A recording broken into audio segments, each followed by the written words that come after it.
Prince Alwaleed bin Talal, one of the world's richest men, was reportedly arrested in Saudi Arabia on Saturday. Ijara Kodakara Agence France Press, Getty Images London. Saudi Arabia announced the arrest on Saturday night of the prominent billionaire investor, Prince Alwaleed bin Talal, plus at least 10 other princes, 4 ministers and tens of former ministers. The announcement of the arrests was made over Al Arabiya, the Saudi-owned satellite network whose broadcasts are officially approved. Prince Alwaleed's arrest is sure to send shockwaves both through the kingdom and the world's major financial centers. He controls the investment firm Kingdom Holding and is one of the world's richest men, owning or having owned major stakes in 21st Century Fox, Citigroup, Apple, Twitter and many other well-known companies. The prince also controls satellite television networks watched across the Arab world. The sweeping campaign of arrests appears to be the latest move to consolidate the power of Crown Prince Mohammed bin Salman, the favorite son and top advisor of King Salman. At 32, the Crown Prince is already the dominant voice in Saudi military, foreign, economic and social policies, stirring murmurs of discontent in the royal family that he has amassed too much personal power, and at a remarkably young age. The king had decreed the creation of a powerful new anti-corruption committee, headed by the Crown Prince, only hours before the committee ordered the arrests. Al Arabiya said that the anti-corruption committee has the right to investigate, arrest, ban from travel, or freeze the assets of anyone it deems corrupt. The Ritz-Carlton Hotel in Riyadh, the de facto royal hotel, was evacuated on Saturday, stirring rumors that it would be used to house detained royals. The airport for private planes was closed, arousing speculation that the Crown Prince was seeking to block rich businessmen from fleeing before more arrests. Prince Alwaleed was giving interviews to the Western news media as recently as late last month about subjects like so-called cryptocurrencies and Saudi Arabia's plans for a public offering of shares in its state oil company, Aramco. He has also recently sparred publicly with President Donald J. Trump. The prince was part of a group of investors who bought control of the Plaza Hotel in New York from Mr. Trump, and he also bought an expensive yacht from him as well.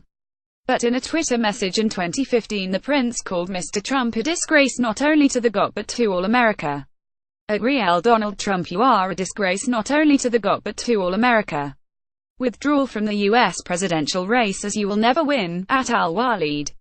Talal, December 11, 2015. Mr. Trump fired back, also on Twitter, that dopey prince at Alwaleed. Talal wants to control our U.S. politicians with daddy's money. Dopey prince at Alwaleed. Talal wants to control our U.S. politicians with daddy's money. Can't do it when I get elected. Trump 2016. Donald J. Trump at Real Donald Trump, December 12, 2015. As president, Mr. Trump has developed a warm, mutually supportive relationship with the ascendant Crown Prince, who has rocketed from near obscurity in recent years to taking control of the country's most important functions. At 32, Crown Prince Mohammed bin Salman is already the dominant voice in Saudi military, foreign, economic and social policies. Fayez Nulden, Agence France Press, Getty Images. But his swift rise has also divided Saudis. Many applaud his vision, crediting him with addressing the economic problems facing the kingdom and laying out a plan to move beyond its dependence on oil.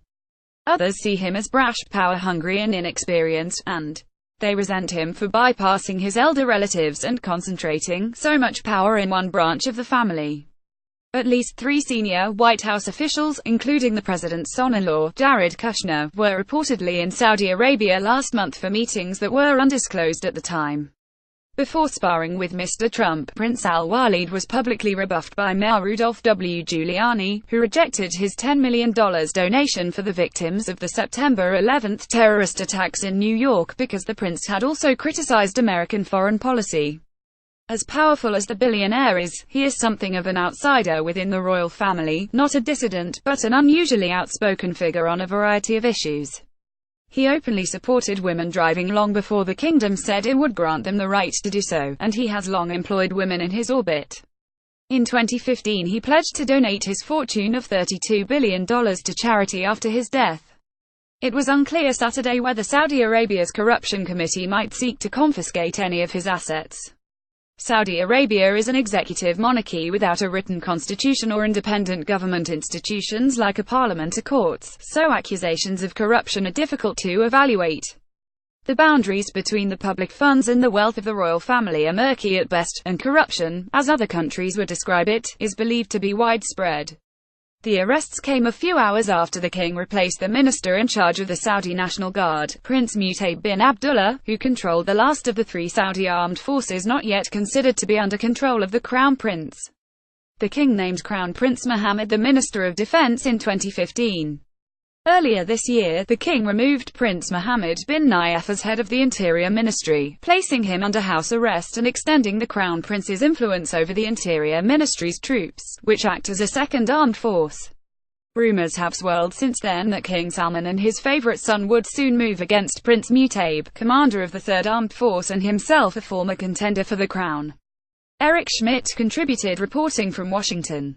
A version of this article appears in print on November 5, 2017, on page A1 of the New York edition with the headline "Saudi Arabia arrests 11 princes, including prominent billionaire."